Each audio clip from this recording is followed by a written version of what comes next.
कहते हैं कि हर बहरान में कई मौके या अपॉर्चुनिटीज़ भी छुपी होती हैं। जैसे कोविड के दिनों में दुकानें बंद रखना पड़ी तो ऑनलाइन बिजनेस ने फ़रोग पाया, वैसे ही आजकल तवानाई बहरान में गोबर टैक्स जैसे शानदार मौके भी सामने आए हैं। कोई माने या ना माने, ये बहुत ही शानदार आइडिया है। नाज़रीन सीरियस हो गए, सुन लो क्यों हो गया था मैं संजीदगी से बता रहा हूँ। अब गोबर टैक्स से हासिल होने वाली रकम से कई तरह के बजट खसारे पूरे किए जा सकते हैं। एक सरकारी अंदाजे के मुताबिक गोबर टैक्स के निफाज से सिर्फ लाहौर से माहाना 5 करोड़ रुपए से ज़्यादा टैक्स इकट्ठा हो जाएगा। इस रकम से नाज़रीन 5 करोड़ कोई छोटी रकम नहीं होती। इस रकम से 11 अरब रुपए से ख़रीदे गए 17 सीटों वाले जहाज़ के पायलट्स की तनख्वाह निकल आती है, बल्कि एक अच्छी खासी रकम बच भी जाती है।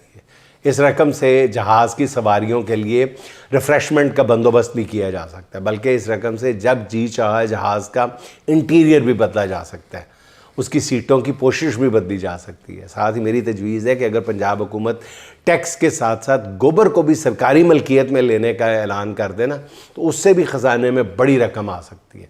मुल्क में जिस तरह कुदरती गैस की कमी हो रही है, पंजाब हुकूमत सरकारी मलकियत में लिए गए गोबर से उपले या पाथियाँ बनाकर भी बड़ी रकम कमा सकती है। अगर सूबे की सतह पर पाथियाँ बनाने का काम शुरू हुआ तो रोज़गार के कई नए मौके भी पैदा हो सकते हैं। मिसाल के तौर पर तेल की कीमतों में इजाफे से ट्रांसपोर्ट का पहिया तो रुक चुका है। अब कई वेले ड्राइवर्स और कंडक्टर्स को पाथियाँ बनाने की तरबियत दे के उन्हें नया रोज़गार दिया जा सकता है। इसके अलावा भी कई आला तालीम याफ्ता नौजवान बेरोज़गार हैं, उन्हें भी पाथियाँ बनाने का हुनर सिखाकर वक्ती तौर पर रोज़गार दिया जा सकता है। इससे नौजवानों में बढ़ती हुई बेरोज़गारी ख़त्म करने के साथ साथ मेहनत में अज़मत का अमली सबक भी दिया जा सकता है।